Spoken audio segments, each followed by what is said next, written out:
much for coming to this wonderful production of Time Warp, the talk show. It's a new show, World War II new show.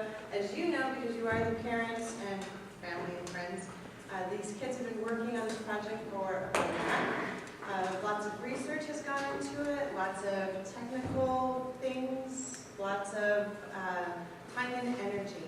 And the kids have worked really hard for this. We're so glad that you could be here to watch and to share this with us. So please give them a round of applause and we'll get started.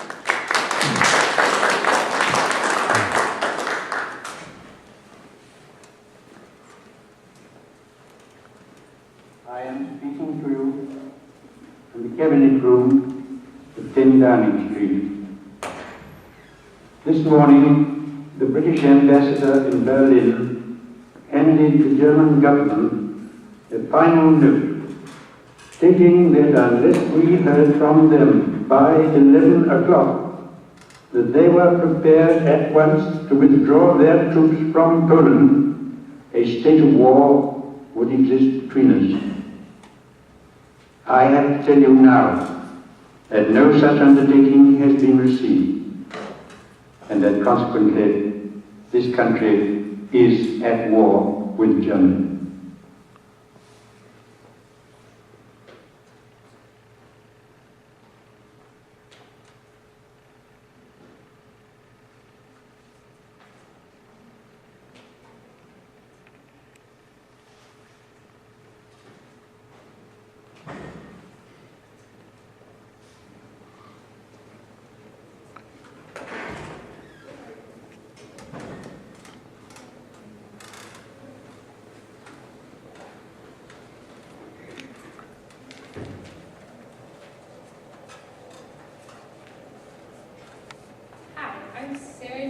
Our first visitor for today will be Jesse Owens, a star sprinter in the Olympics and an inspiration for African Americans and whites alike.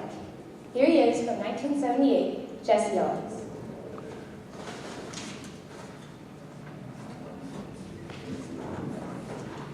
Hello, Jesse. Good evening, Miss Newman. How are you? I'm well. Yourself? I'm good. That's good. Let's get started. So, Jesse, where were you born? I was born in the beautiful city of Louisville, Alabama on September 12, 1913. How did you get the nickname Jesse? Well, back when I was 9, my school teacher thought I was named Jesse when I was called JC. That was the first time I began to question the intelligence of my teachers. Enlighten us about your childhood. How did you grow up? I heard you were the youngest of 10 kids. My parents had a large amount of affection towards one another, I assume, because yes, I am the last of 10 children. My parents never had enough money to support us alone, so we helped our family survive by joining them, my father, who shared our family. Then I got a job at a shoemaking shop, and since I worked the better part of the day, I was able to go to track like before in the mornings. Once everyone noticed my talent, I was hailed everywhere I was seen. When did you first become interested in running? I've always been interested in running. When I was a boy, I used to run around our farm, but I think I really noticed my talent in high school. When I was accepted onto the track team, I beat numerous records. How did you start your athletic career? Many colleges asked me to join, but I wanted to stay close to home, so I enrolled at Ohio State University, where I was dubbed the Buckeye Bullet. But because of my color, I was discriminated. I had to live off campus, and I also had to work very hard to earn my scholarship. How did you end up racing in the 1936 Olympic Games? Well, when I was 21, I'm glad to say that I broke a record in track and field that showed everyone that I'm, well, in short, just that awesome. I proved that I was a good athlete, and in turn, I was later accepted into the Olympic track and field team. What was it like to race in Berlin? Oh, it was incredible. I had known how it felt to have people watching you, but with that many people under pressure of racing against people from all around the world, it felt amazing. Besides Hitler, he wasn't really a fan of me, or anyone who wasn't German. He doubted that I was any good, so I proved him wrong. And did you? Yeah. I won 4 gold medals and beat a world record. I wanted desperately to rub my success into his funny-looking mustache, but some thought that wasn't such a good idea. I understand that you continued a marvelous career after the Olympics. What did you do? Well, after the Olympics, some officials invited us almost to compete in Sweden.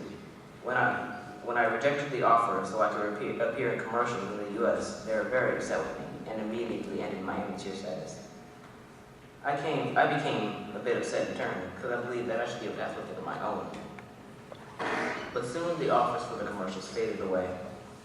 I was forced to become an entertainer, giving sprinters the lead, then beating them in the 100 meter. Along with that, I also found a great deal of pleasure in racing horses. I was already known as a fast runner, but people were shown a whole new level when I beat horses that were famed for greatness. But I'll let you in on a little secret. You want to know how I always win? Sure. I get a thoroughbred horse who is still high-strung. Then he would be spooked at the start of shotgun, causing him to have a bad jump. Then I'd win, that easy. Well, Jesse, I'm sad to say that's all the time we have for now. I'm glad you came. Oh, so am I. Goodbye. Well, that's it for this part of our show. I hope you enjoyed it and the rest of it.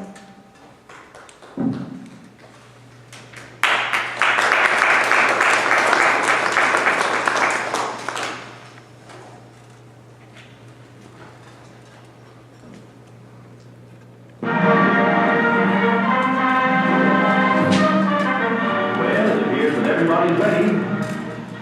And into the spacious luggage compartment with the bags. Careful, that's Grandma's present. Get in, Rex, you're going too.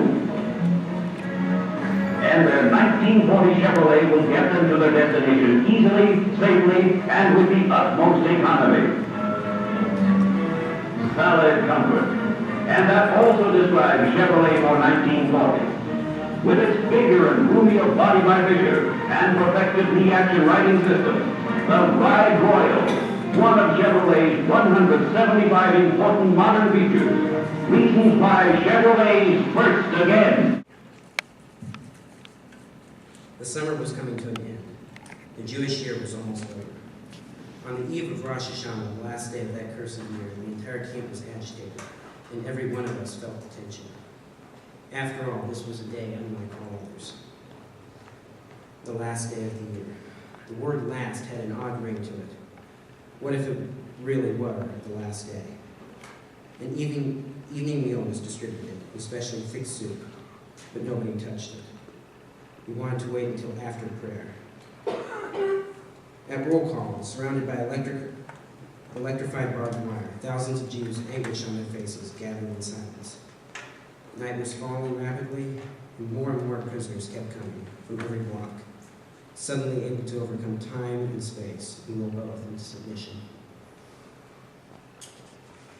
Everything he loved was safe until Christmas was taken from him. I had to keep my arm to him.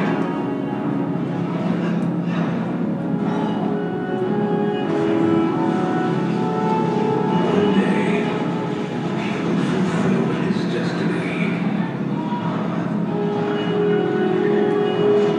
In my command, agreed to negotiate the terms of surrender. War is over. One day, he will raise an army.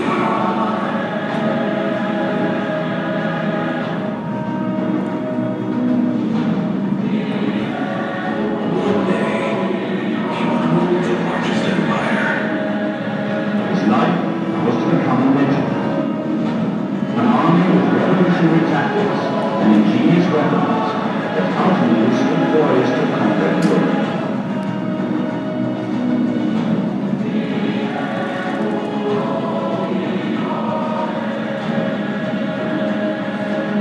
One day, when he became a man, taking all back.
Ladies and gentlemen, all the way from 1945, Adolf Hitler.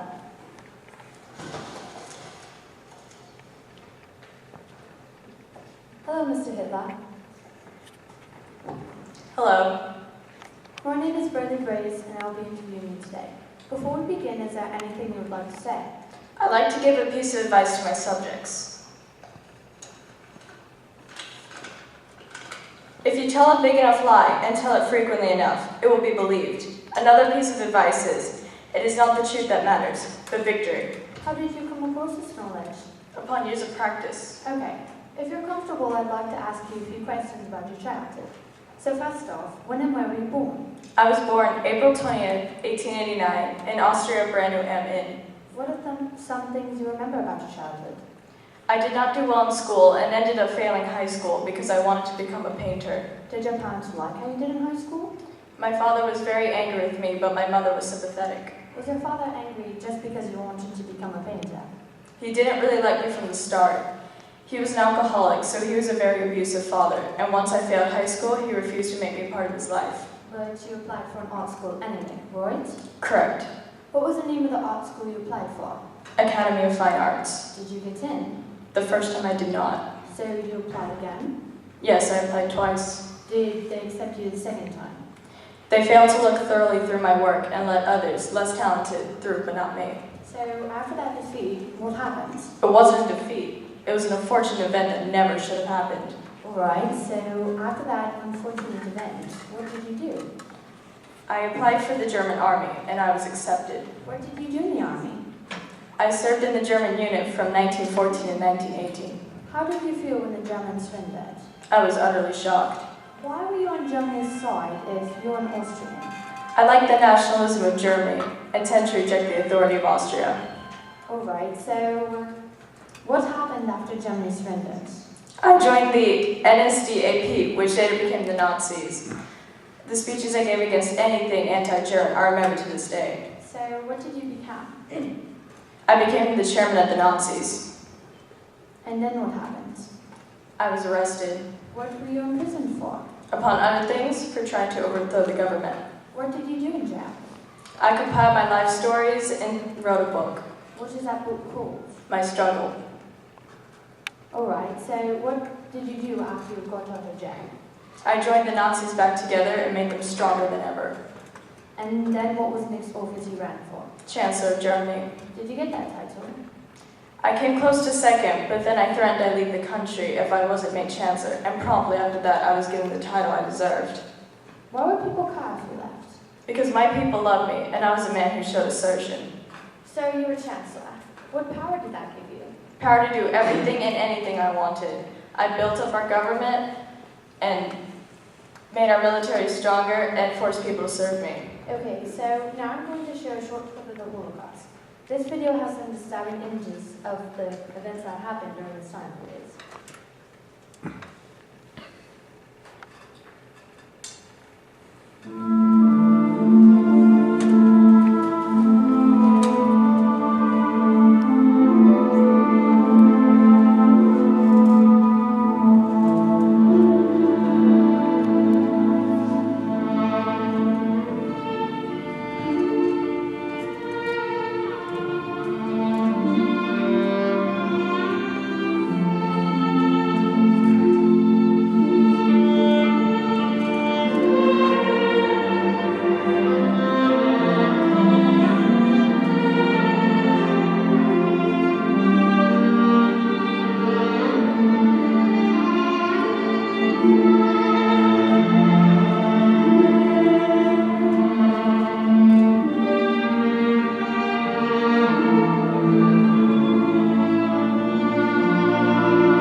you slightly understand the hardships the Jews went through.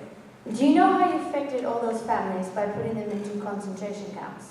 I understand that the Jews are an unclean race and that Germans are superior. Millions of innocent men, women, and children died, and you don't feel any guilt. I feel like I did a good deed for my country. Putting newborn toddlers and children alive into fire so they can burn alive is a good deed to your country? My subjects supported my decisions. You're a Secret Serviceman, or that SS you mean? Yes, my devoted men. Do you understand all the hardships the Jews went through? Yes, I designed those hardships. Then, once you knew Russia was coming for you during World War II, why did you not stand up for a good deed to your country, and why did you try to destroy the concentration camps? Because I knew that the other countries wouldn't see it as my country and I saw it. They would see it as a mass, unnecessary, gruesome slaughter of innocent people. I can't control everyone's thoughts and opinions. You seem to have a lot of ways to defend your way of thinking. You seem to question a lot of my ways of thinking. Do you find yourself a likable person? I find myself likable to the people that matter. The people that matter, meaning, My subjects, the people who are important to this world. who are some of the people in this world you look up to? I look up to Napoleon Bonaparte because he had a perspective like mine, and he is a strong leader as I am. What did you do after you realized you were losing the war? I got married to Eva Anna Paula. And are you still married to her? Yes, I've been married to her since about 35 hours ago. Hey, is this the guy? Yeah, him. I'm in the middle of an interview. You're coming with us. On what charge? On the count of you being a mass murderer. This is outrageous.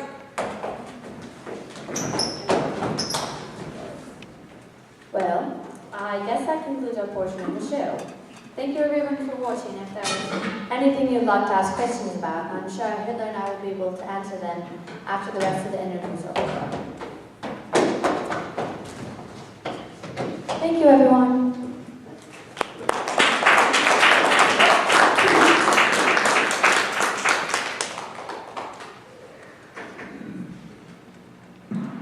Look, here is a new Band-Aid plastic strip with new Super Stick.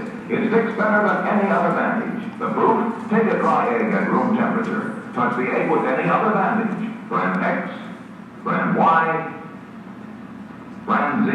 Not one sticks. But a Band-Aid plastic strip with new Super Stick sticks tight instantly. Watch it again in slow motion. No pressure, yet we can lift the egg, even boil it. And the Band-Aid plastic strip never comes loose. Maybe you don't want to boil eggs this way, but you do want the extra protection of Band-Aid plastic strips. They take better care of little cuts and scratches. They stay put. Yes, even in hot soapy dishwater. Neat, flesh-colored, almost invisible. Band-Aid plastic strips with new Super Stick stick better than any other bandage. Made only by Johnson & Johnson, the most trusted name in surgical dressings. Be sure you get Band-Aid plastic strips.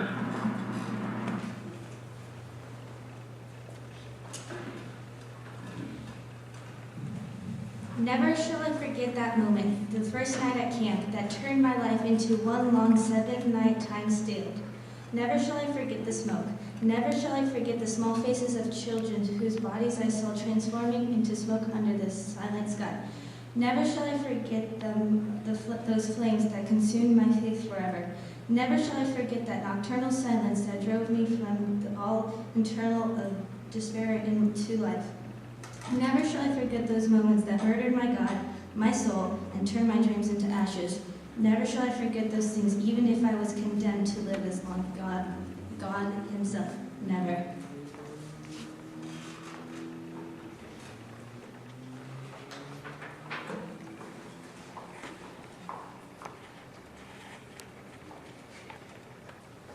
Hi, I'm Jenny Moore, and now we're meeting with Sir Winston Churchill, who's coming all the way from the year 1945. Give him a round of applause, everyone.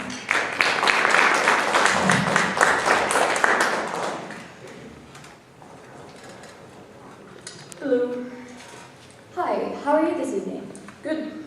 That's great. Now, Winston, is it okay if I call you that?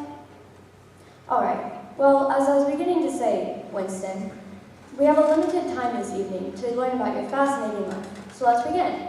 When and where were you born? Well, I was born at Nunham Palace in Oxfordshire on November 30th, 1874.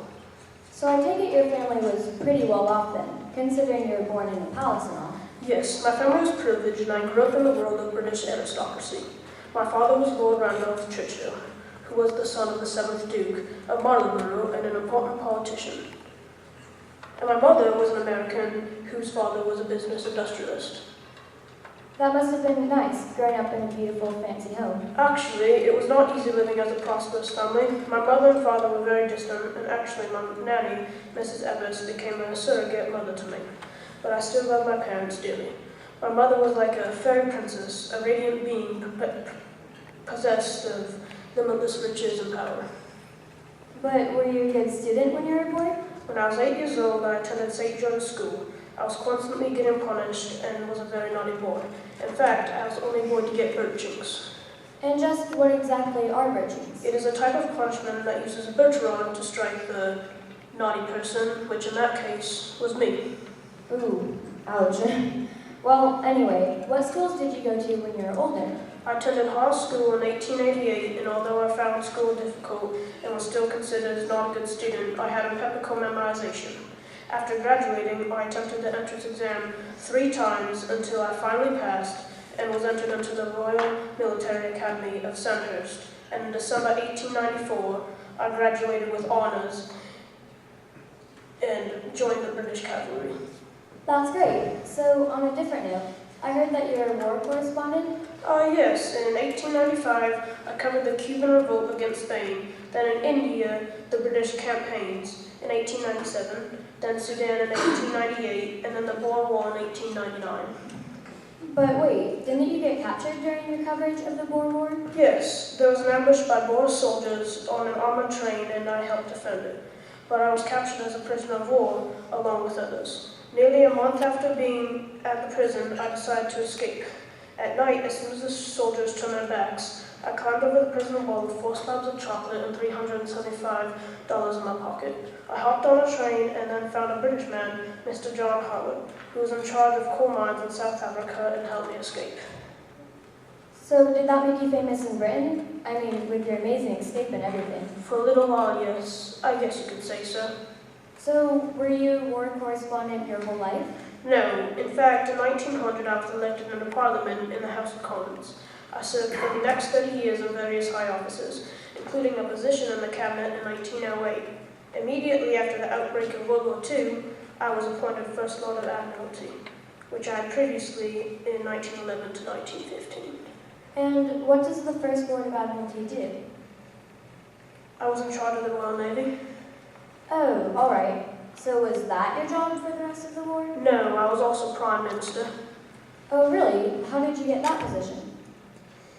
In the years 1933 to 1939, I highly promoted and supported the anti-Nazi policies. This helped gain Britain's trust.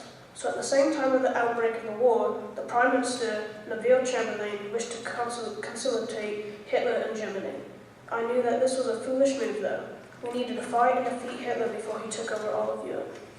So what happened next? As Germany grew nearer and stronger, Chamberlain lost Britain's confidence, which soon resulted in his resignation. On May 10, 1940, I was chosen to be his successor, and thus became Prime Minister. Wow, so surely you held that position? Yes. I maintained that position until the end of the war. Oh, okay. So after you became Prime Minister, France was invaded by Germany, correct? Yes.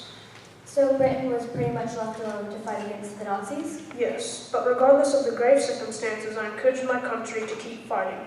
And even though I did not care for Stalin or the communists, I forged an alliance with the Soviet Union and the United States.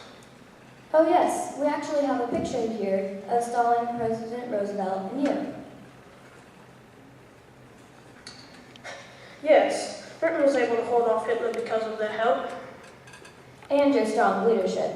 And after a long war, you were able to defeat Germany. Your battle victories were outstanding, and you're a national hero. Surely you are still the Prime Minister, even after the war? Actually, no. Just before the war officially ended, my party and I lost election to the Labour Party.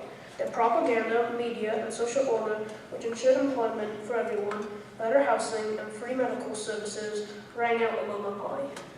Oh, but still, you're a compelling leader and an extremely popular national hero. Your powerful speeches inspired people to keep on fighting, even when it seemed like all hope was lost. So, we're going to leave you all today with a video of one of these powerful speeches in 1942 when Winston Churchill was in the U.S.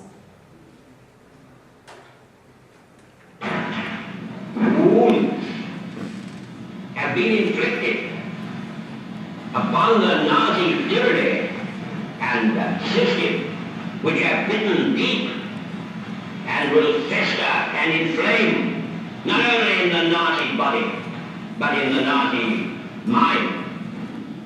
The boastful Mussolini has crumbled already. He is now but a lackey and a serf, the merest utensil of his master's will.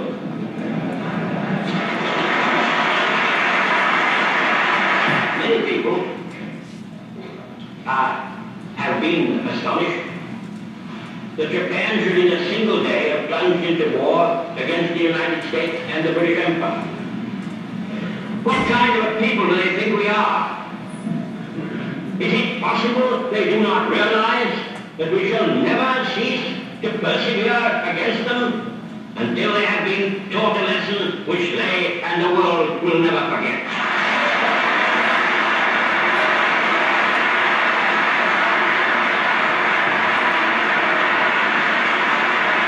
Here we are, together, facing a group of mighty foes who seek our ruin. Here we are, together, defending all that to free men is dear. Twice in a single generation, the catastrophe of World War has fallen upon us. Twice in our lifetime has the long arm of fate reached out across the oceans to bring the United States into the forefront of the battle. If we had kept together after the last war, if we had taken common measures for our safety, this renewal of the curse need never have fallen upon us.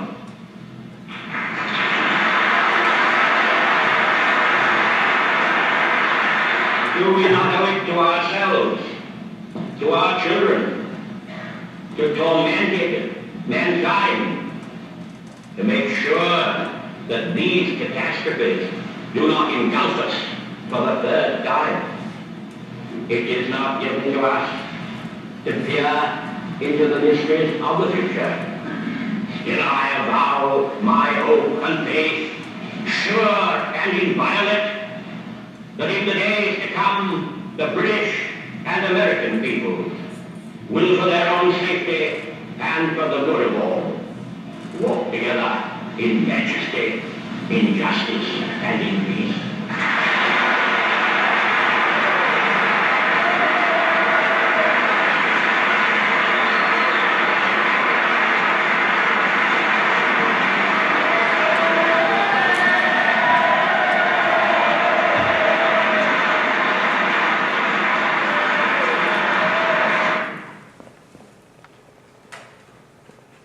Thank you, everyone, and thank you for coming. But boy has more self-respect when he's clean shaved. I tell him use a Gillette razor, Al. You said it, the Gillette Super Speed Razor. And today there are 3. Light for sensitive skin and most younger men. Regular for average skin and beard. Heavy for men who like the heft and feel of a heavier razor. Each is different, precisely engineered. One has the right blade edge exposure, edge angle, and weight to shave you in a breeze. Comfortable, good-looking shaves you may never have had before. And convenient. You change blades and rinse clean, so. Choose your Gillette Super Speed Razor. $1.29 with Gillette Blue Blade dispenser and handy travel case. In the sky, I too had become a different person. A student of Tarmud, and the child I was had been consumed by the flames. All that was left was the shape that resembled me. My soul had been invaded and devoured by a black flame. So many events had taken place in just a few hours that I had completely lost all notion of time. When had we left our home, the ghetto, and the train only a week ago? One night, one single night. How long have we been standing here in the freezing wind? 1 hour? A single hour? 60 minutes? Surely it was a dream.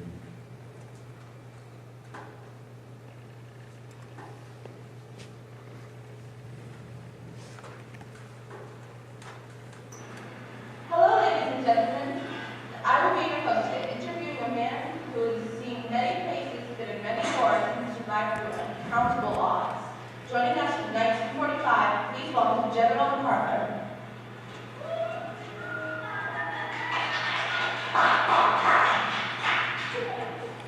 So, Mr. MacArthur, where did you grow up? Well, I was born on a base in Little Rock, Arkansas, in late January. My family moved to San Antonio, Texas, when I was 13 years old. And what was your life like in San Antonio? My schooling took up most of my time. I attended the West Texas Military Academy. I did quite well. Later, I was enrolled in the West Point's Military Academy, and I graduated from there in 1903. What happened in your military career after that? I was immediately commissioned as a junior officer in the Armed Forces of Engineers. Following that, I received a steady flow of promotions and ended up posting all around the world, like the Philippines, Mexico, Japan, France, and such. And how did World War I affect your career? Well, I was promoted to Major in 105 again. When we declared war on Germany, I was promoted again to Colonel and put in charge of the 42nd Division, the Railroad Division. Yeah, it was composed of soldiers from all over the USA, a bunch of different states, different colors and such. What about World War II? Was it much different from World War I? Well, I was general by then, and then my second wife, Jean, and my son Arthur were worried about when I was called for active duty in 1941. Both Navy men in the U.S. forces in the Pacific. The Japs drove us out in the Philippines the same year, but I came back so well. Offensive operations over the next few years. I used the air power to help supply lines and start the Japanese army. They don't read before they aim, then let them die on the line. And did that work? Well, yes. In October of 44, we landed on the island of Leyte in the Philippines. The Japs decided to destroy us Americans. They failed. We lost the battle after 3 days. There were many competitive battles against them. Eventually, they surrendered to me on September 2nd of 45, which officially ended the war. And in the end, I earned the Medal of Honor for my efforts. Were you born once the war was over? I had no time to be born. Once the war ended in 1945, President Truman made the supreme act of command. He also put me in charge of Tokyo's final surrender. I was in Japan until 1951, 6 years. Did the rebuilding of the country. I understand you were relieved of your duties that year. What happened there? Well, in 1950, I knew it would be the best idea to expand the war in China. President Truman told me to keep my mouth shut, but I never been one to hide my feelings. I continued to vocalize my ideas and opinions, so the president got exasperated, and as he did, lead me on my command the next spring.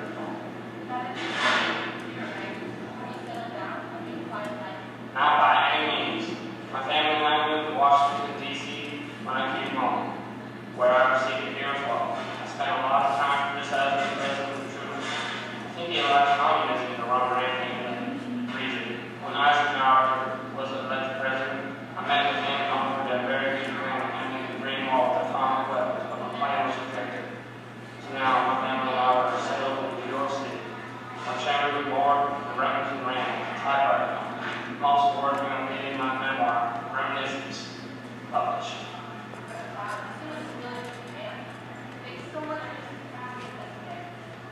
No problem. It's truly my pleasure. Thanks for having me. Well, that concludes our practice today. It was nice meeting you. I hope to see you again. Likewise. Thank you. Thank you everyone for joining us. Stay tuned. We'll be right back after this.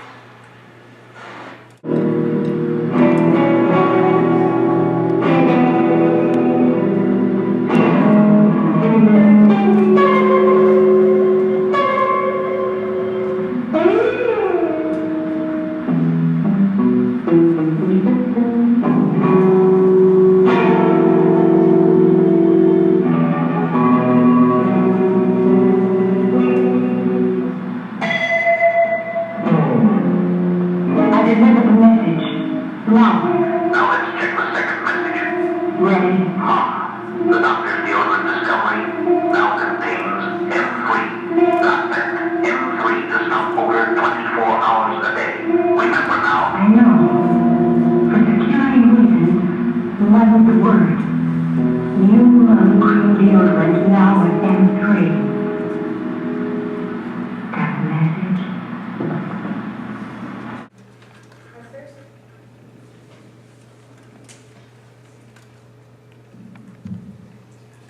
Our first act as free men was to throw ourselves on the provisions. We thought only of that, not of revenge, not of our families, nothing but bread. And even when we were no longer hungry, there was still no one who thought of revenge. On the following day, some of the young men went to Weimar to get some potatoes and clothes and to sleep with girls. But of revenge, not a sign. 3 days after the liberation of Buchenwald, I became very ill with food poisoning. I was transferred to the hospital and spent 2 weeks between life and death. One day, I was able to get up after gathering all my strength. I wanted to see myself in the mirror hanging on the opposite wall. I had not seen myself since the ghetto. From the depths of the mirror, the corpse gazed back at me. The look in his eyes, as they stare into mine, has never left me.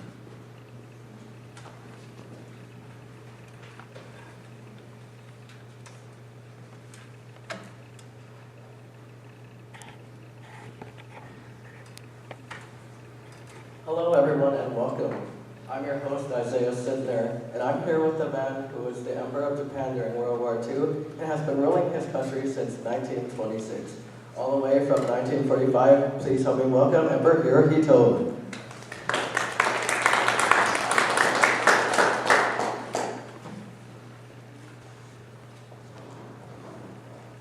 Now, to start off, how did you become Emperor of Japan? Well, it wasn't very hard, because the firstborn son of the last emperor becomes the next emperor. On December 25th, 1926, I was crowned emperor after my father Taisho's death. When you became emperor, did you have any idea that you would lead Japan through the Second World War? No, I did not. What were your thoughts on attacking Pearl Harbor? Well, unfortunately, Japan was ruled by military officials at the time, so I didn't have much say in the matter. I highly opposed attacking the United States, but I just had to go with it. What were you thinking as the war progressed? Well, at first, I was really pleased with the progress of the Japanese Army and Navy, but as the war dragged on and our grip on the Pacific began to loosen, I began to oppose the war effort once again. I understand that during council meetings, you never talked and only approved and disapproved using facial expressions. Why is that? It was intended to give the council more power over the emperor. The way the government worked is that the council had the power to make any decisions, but they still had to respect the emperor himself. Also, this method was used to somewhat preserve the purity of the emperor, who was not supposed to interact in military planning. Could your officials usually tell what you were thinking? Most of the time, I gave a clear indication if I agreed or disagreed with what they were presenting, but sometimes they had a harder time deciphering my actions and had to just make a decision and hope for the best. What was your responsibility during the war? I was in charge of taking care of international commerce and diplomatic relations in Japan, while the generals worried about the fighting. I also helped raise morale by wearing military uniform and out in public. Now we know at the end of the war, a tragic event happened in Japan. What did you say to the atomic bombs dropped on your country? It is very regrettable that nuclear bombs were dropped, and I feel sorry for the citizens of Hiroshima, but it couldn't be helped because that happened in wartime. I saw the bombing as a clear disadvantage for Japan, and I knew that we had to end the war, or Japan would suffer even greater losses. Well, the bombing was very unfortunate for all the people of Japan, but at least you're still here with us, and I bet you're very capable of rebuilding your country. Oh, sorry, we're out of time. Ladies and gentlemen, please give a round of applause for Emperor Hirohito.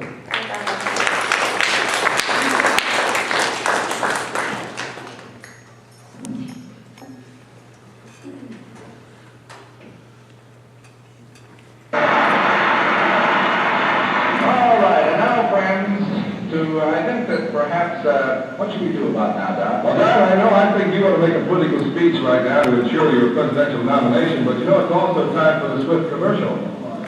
Yeah. What can we do here? Well, Don, there's only one thing we can do. We'll just have to give your political speech and my commercial at the same time. Yeah, you talk a little while, then I'll interrupt you and vice versa. Go ahead, you start, please. Citizens of America, my great-grandfather made a good politician. My grandfather made a good politician. My father made a good politician. And I would make... Good bacon. Yes, Swiss premium bacon is truly good bacon. You see, Swiss premium bacon is cured and smoked by a special process to give it a mellow, sweet smoked taste. Every single package of Swiss premium bacon contains 50 million Frenchmen.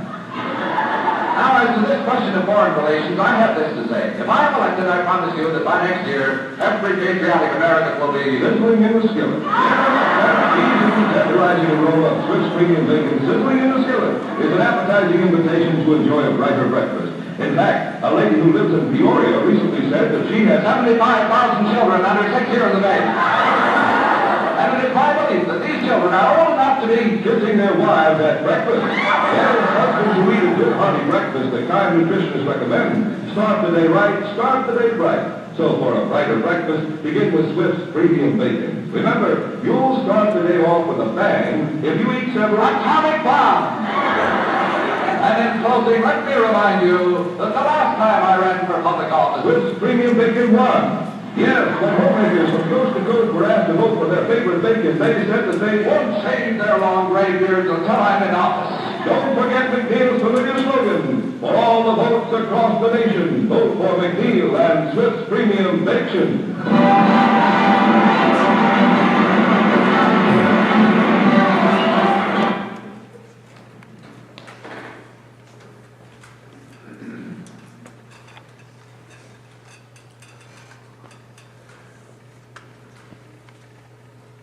Welcome back. Now keep your mindset on Japan as you help me welcome Prime Minister Hideki Tojo.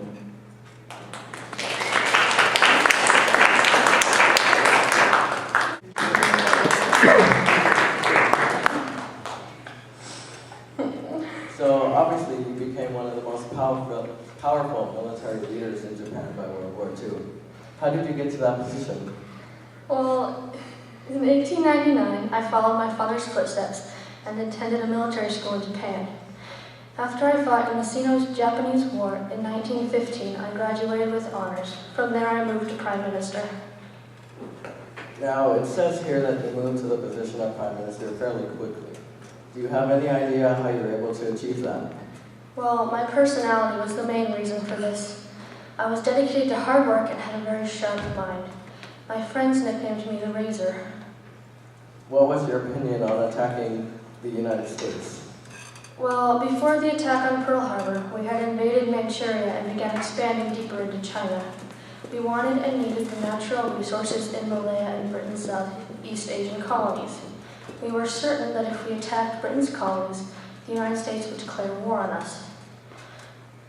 I felt that if Japan devastated the Pacific Fleet at Hawaii, it would prevent the U.S. from retaliating if Japan took the British colonies. This is what pushed me to order the secret attack on Pearl Harbor. What happened to your rank in the military government as the war droned on and Japan began losing the war? Well, it was after the Battle of Midway.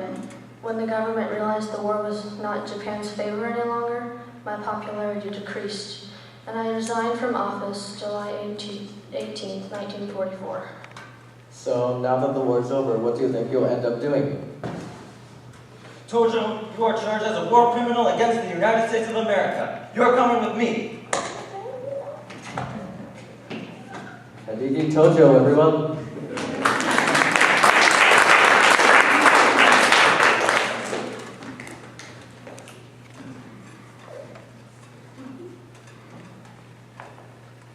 Oh, so you really have another eye, Miss Veronica Lake. And you got to change your hairdo? Oh, no, not that way. Better call in a hairdresser. Yes, it's the last we'll be seeing of the famous Peekaboo Band. The reason? By request of the War Woman Power Commission. In war plants all over the country, women have taken over many of the machines. Time is wasted sweeping back dangling locks. Danger, too, lurks in the hang-down hairdo. So war-working women follow Veronica Lake's suit. It's back to grandma's style once more with the upsweep. Women let their hair down once, but like Veronica, never again. At least, not for the duration.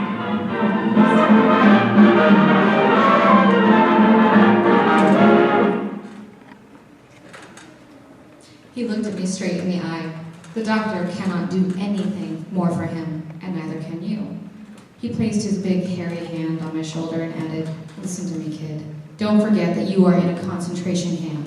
In this place, it is every man for himself, and you cannot think of others, not even your father. In this place, there is no such thing as father, brother, friend. Each of us lives and dies alone. Let me give you some good advice. Stop giving your ration of bread and soup to your old father. You cannot help him anymore, and you are hurting yourself. In fact, you should be getting his rations." I listened to him without interrupting. He was right.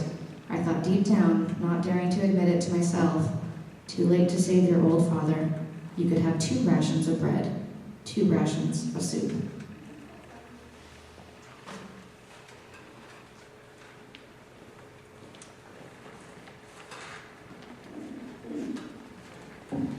Welcome. I'm Felix Waggish, the famous celebrity host.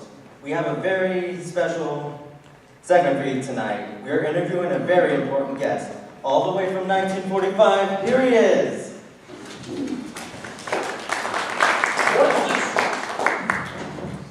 What am I doing here? You're here to answer questions for the guests so that they may learn about your very interesting history. Very well. Good. Now I'm sure there are some folks here who don't know who this is. So, to begin, can you tell us who you are? Well, I am Joseph Stalin, dictator of the USSR, or the Soviet Union, otherwise known as the greatest country on earth. Now let's talk about you personally. When were you born? If you must know, I was born on December 18th, 1878. May I also ask where? You just did. But, Glory, Georgia. Can you tell us about your childhood? Well, I was in a poor town with my parents who both disagreed about my future. My mother wanted me to be a priest, but my father wanted me to become a cobbler, like himself. They quarreled very often, and that led to my father leaving us. That must have been tough. Obviously, but why do you care? Did you have any friends? No. I was a very sickly child. It was terrible. So, can you tell us what the Bolshevik Party is? Well, they were a political party a communist party, eventually took over Russia's government. So, I heard your name was originally, now, let me try to say this, Losif Vissarionovich Desugushvili. Why change it? What? Where did you hear that? It's common knowledge. Please answer. Well, first you pronounce it wrong. It's Losif Vissarionovich Desugushvili. And I changed it to Stalin because Stalin means a man of steel and improves my image. Also, my previous name identifies me as a Georgian, not a Russian. Why is that a bad thing? Obviously, because the Bolshevik Party would not accept a Georgian. So, what occupation did you have in the Bolshevik Party? Well, I was appointed to the office of General Secretary.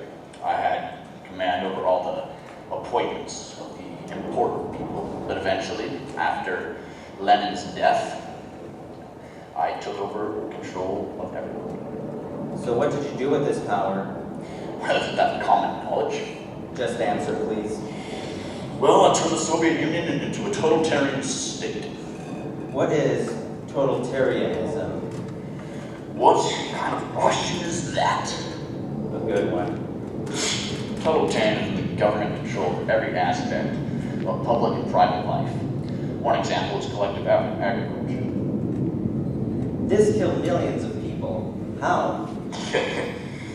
Well, many people died through forced labor, and anyone who resisted, we were forced to execute, so obviously, lots of deaths. What did you do during World War II? What did I do? Well, I led Russia to victory against Germany.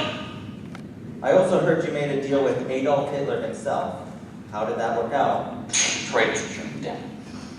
Your mustache just fell. Whoops. Get rid of this thing. Alright.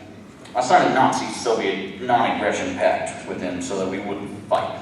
But Hitler ignored that 2 years later and attacked us. We were unprepared and suffered massive losses. So then, how did you end up being victorious over Germany? Like I previously stated, we suffered heavy losses. They drove us all the way back to Moscow, but then the tides turned. Winter set in. The Germans were unprepared, and we overran their lines and forced their retreat, winning battle after battle with our superior fighting force. Eventually, we drove them all the way back to Berlin, which ended up being the final battle of World War II. You've negotiated with well-known leaders like Prime Minister Winston Churchill and President Franklin D. Roosevelt. Yes, we met at the Terran Conference to discuss our plans for the post-war. We entered our conference with the Declaration of the Three Powers, which stated our agreement for the war. Well, this is all very interesting, but we're running out of time. So, how about a few more personal questions? How about I give you a few more personal answers? Would you consider yourself a good leader of Russia?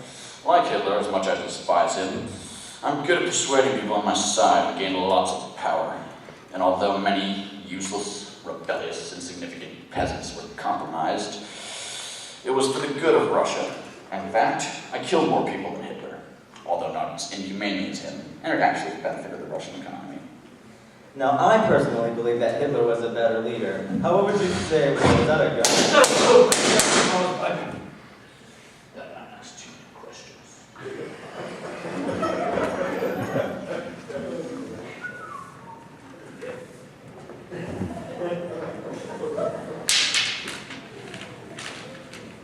It is a solemn but glorious hour.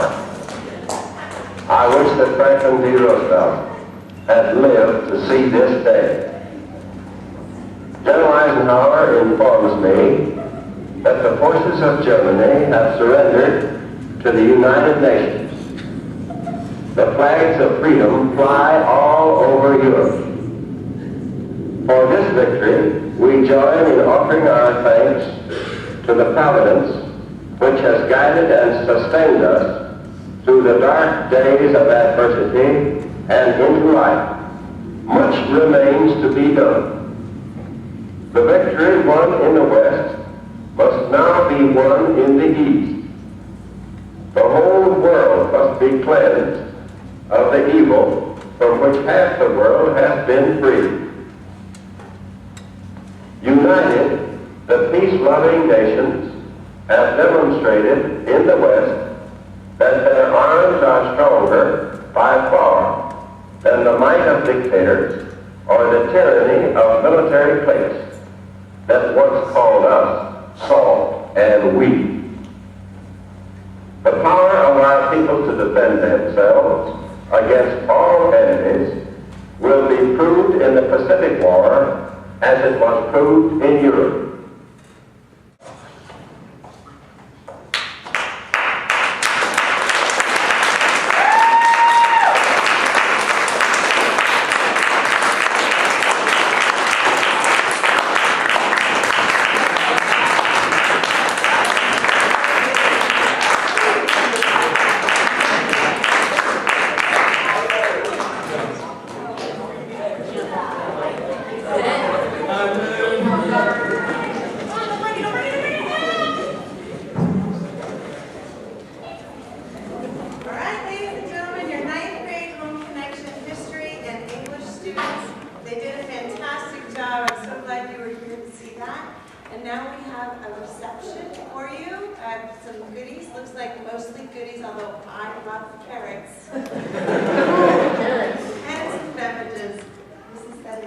Thank you so much for showing up tonight. So go ahead and eat, drink, and be merry. So thank you for showing up.